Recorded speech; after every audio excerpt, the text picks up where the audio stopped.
Did you ever wonder why a zmatch tuner is better than an LC network or a T network? So did I. So I did some research. I got a zmatch tuner and I want to share with you all the answers. In this video, we're going to open this thing up, tear it down. We're not even going to mess with the warranty stickers. We're going to put it on the air and we're going to do a couple of different tuning methods on a couple of different bands and discuss all about how these tuners work. Let's go take a look over on the bench. We have the zmatch tuner here, and I'm going to take this thing apart and see what's inside it and talk a little bit about how it works, because I want to know. I'm looking for the right size. That's a little loose. Let's see if there's a bigger one. The right size hex key to go into that. And of course there's imperial and metric, so it could be either one. Yeah, that's the one.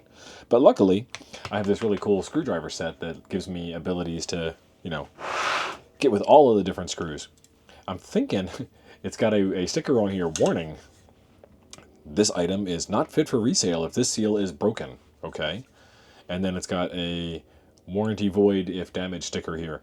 It's my understanding that this stuff doesn't mean a whole heck of a lot in the United States, but I also think, on top of it not meaning a whole heck of a lot, you can actually get this whole thing out of the case without breaking the stickers anyway.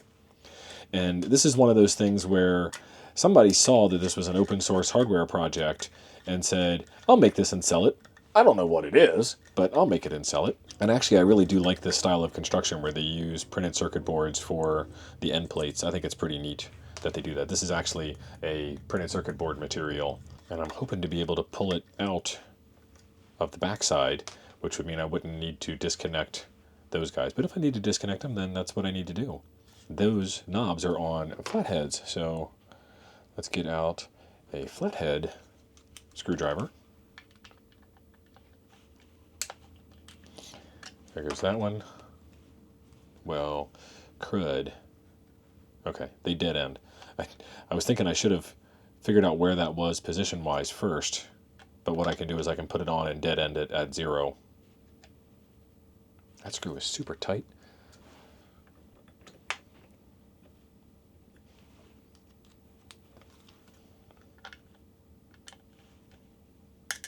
There we go. All right, so now, oh, that plate is screwed on. Screwdriver number 3. There are little tiny Phillips head screws here that are screwing the plate on to the variable capacitor. At least I'm assuming that's a variable capacitor. I haven't opened the box yet. There we go. She's starting to move. She's falling out the backside.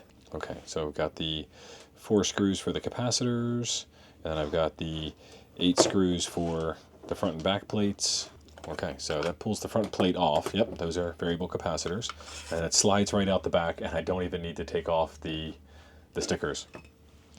There are a couple of different models of this out here, and the models that I've seen, either they have all of these resistors or they don't have all of these resistors. And there is a tune work setting on the front, and there is a high impedance, a low impedance on the back. If we take a look, we've got the 2 variable capacitors, and then we have an inductor here. And this inductor has 2 windings on it, the red one and the gold one, and the red one actually overlaps the gold one. And if you look really close, you can see that it's tapped at a couple of different locations. So there's 1634, and there's 44, and there's 834, and there's a couple of writing on the inside. This is a pretty neat little thing. So one of these coils goes to the transmitter, the radio, and the other one of these coils goes to the antenna. And then both of these coils are tuned with these capacitors so that it resonates around the operating frequency. Because the coils are magnetically coupled, the tuner can transform the impedance simply by using the right tap point that I had showed you. So these 2 capacitors up here interact with the transformer itself, and instead of the capacitors directly setting the impedance match like on a pi or a T network, here they're actually setting the resonant frequency of the transformer. And then we've got our impedance matching switch on the back, and this switches which one of the taps is used on the transformer. It changes the resonant characteristics, and it changes the impedance transformation ratio when you swap that out. So why is this not a pi network or an LC network? A pi network uses a series inductor, a shunt capacitor, and then another shunt capacitor. And when I say shunt, it's actually shunting to ground instead of back into the circuit. So it gives you a wide adjustment range, but it's actually a little bit lossy to have a pi network. The other kind of manual tuner you can get is a T network, and this has a series capacitor, a big inductor, and then another series capacitor. So instead of having 2 capacitors in shunt, they're 2 capacitors in series. And if you look at the schematic of a T-network tuner, it kind of looks like a T. And if you look at the series of a pi network tuner, it kind of looks like the pi symbol. The T network is very flexible, but it's also lossy and it gives you high voltage at the capacitors. A zmatch doesn't calculate a match using reactance like a T network. Instead, it resonates both sides of the transformer and lets the transformer do most of the matching work. You're not forcing the tuner to eat a huge amount of reactive energy. You're simply tuning the transformer on the band, selecting the tap that best matches, and coupling the energy magnetically. This makes the zmatch tuner more efficient and low loss, especially on portable or low power systems, and this one here is designed for low power. The construction of these variable capacitors here doesn't allow for a lot of power to transfer through. The toroid itself is actually pretty good at absorbing a lot of power before it reaches its Curie temperature in this configuration. So what I'm going to do next is hook up a QRP station, and then we're going to tune an antenna. And in order to tune an antenna, I need to start off with an antenna that isn't resonant and isn't very good in order to be able to tune it. And when I say isn't very good, I just mean it's not good at being resonant on a frequency, more so than it's not a good antenna. All antennas are going to be able to send RF out into the atmosphere. Some are going to be a little bit better than others, and some are going to be better at being portable than they are at being a resonant antenna on a specific frequency, which is where tuners like this one come into play. And that's what we call a compromise. People talk about compromise antennas all the time, and I'm here to tell you that every antenna is a compromise, and it's whether you want to put up with that compromise or not. Let me show you the antenna I'm working with, then we'll get the station set up, and we'll do some testing. I've talked about my RV antenna mount before, and we've got that 9.4 foot military whip attached to it, and that is a foldable antenna for backpacking use. And then I've got some unistrut there, and then the frame of the RV is actually acting as a counterpoise, and that big metal front fascia is acting as a problem for us. And then I've got my ABR coax that is choking out all the potential RFI that would be coming back on the shield of the coax. And it's a compromised setup, like I mentioned before, which is perfect for a tuner. Let's go see if we can get this antenna tuned up and whipped into shape. I've got my 705, 5 watts on internal battery power, and I've got my tuner up here. This tuner, remember, it has this impedance switch on the back to go from low to high. And on the front of it here, on the top of it, it says 3 to 28 megahertz, 25 to 2500 ohms, tune at 5 watts and operate at up to 10 watts. Typically, zmatch designs are for 40 meters through 10 meters. This one says it can do 80 meters, and I've got a Hail Mary of an antenna attached to it at 9 foot 4 inches. Let's see if we can get this thing tuned up on 80 meters. I'll walk you through the proper procedure to make all that happen. Real quick, YouTube does a bunch of audio processing on videos, so you might not be able to hear what I can hear with my ears, so I'm also going to do a little bit of narration. A lot of manual tuners, you tune literally by ear. You tune it by looking for the maximum amount of noise that you can, and hopefully this will come through on the video. All right, we're set on 80 meters. I don't hear anybody there. I'm going to take my capacitors, I'm going to put them both at 5. Pick a number to start. It kind of doesn't matter where you do it. And then what I need to do, let's see if you can hear this. On the back is that impedance switch. All right, that sounds louder. Again, you want to pick the one with the maximum amount of noise. And there is some actual physics and science behind it, but it's just easier to do it this way. What you're doing is you're picking which tap on that inductor inside, that big yellow core that I showed you, you're going to start with. Okay, so my radio has a bunch of meters in it, and this is my signal strength meter. Whoops. Of course, when you touch a touchscreen, stuff gets touchy and changes. I'm going to put this into the tune mode. When you are using a zmatch tuner and you key up your radio, you're presenting a wildly unpredictable amount of mess to the tuner. And so inside, if you remember, there were those 3 resistors. Those are about 68 ohms each, and then they're wired in parallel, so they come out to be 22 and change of resistance. That's not a dummy load. That is we're going to tune and start here, and we're going to protect your radio, and we're going to protect the tuner.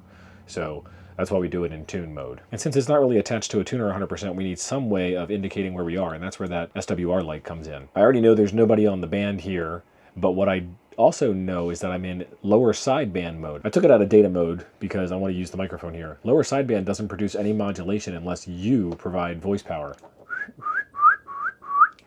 So you can see we're already pretty close, but I'm going to make this really easy by going into a carrier mode like RTTY or FM or CW with a key or even AM. Let's see what it says.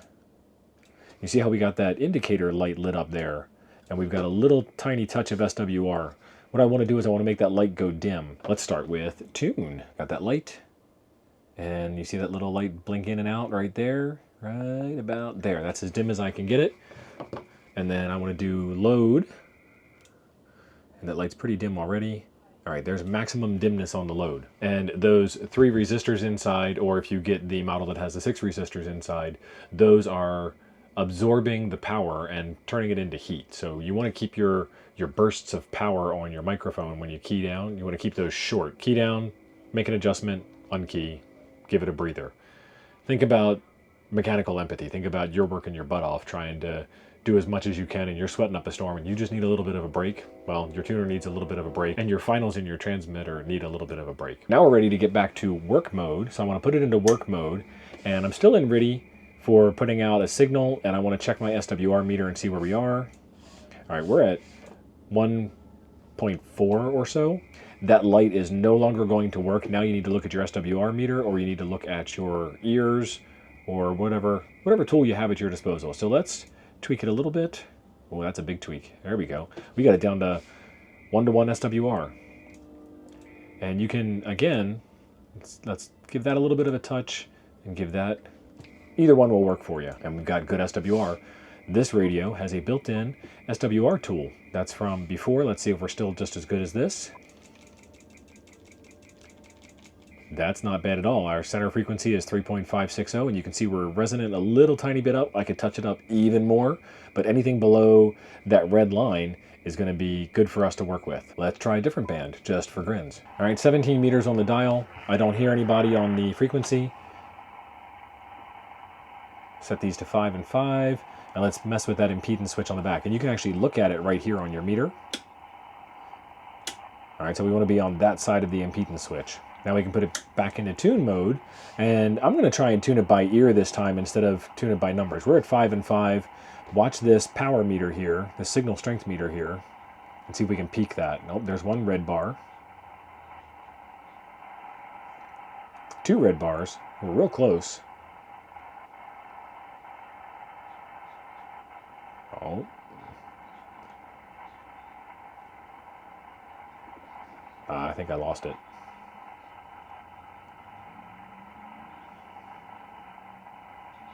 Okay, so 1 red bar is about all I can get. Let's see if that light is out. Well, first off, let's do a carrier mode. Let's see if that light is out. That light is pretty dim. And I'm just very, very slightly moving these guys. Yeah, I can't even do any better than that. Switch it back to work mode. Let's check our SWR down here. Look at that, absolutely flat. Perfect. Let's see if it agrees. Nice flat SWR curve. Perfect. Set your impedance switch in the back. Use your tune mode. Make the light go out by twiddling both capacitors until you get it to be as dim as humanly possible. Switch it back to work mode.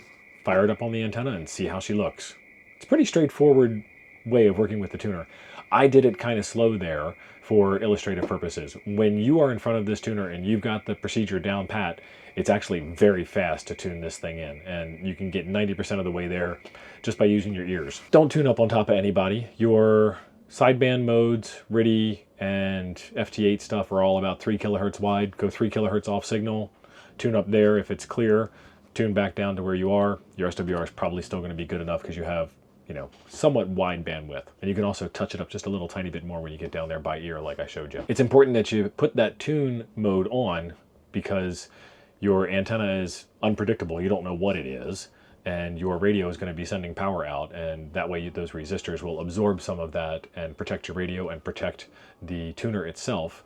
And maybe if you really screw up bad, those resistors are sacrificial and a lot easier to replace than any other part of that tuner. All right, it says on the front panel label 5 watts for tuning, 10 watts for work. That seems like a perfect match for a lot of our portable QRP radios. It'll work with your 705 because the 705 does not have an internal tuner. Apparently there's not enough room in the bigger box of the 705 for a tuner. And it'll also work with your FTX 1F radio from Yaesu. So lightweight, easily portable.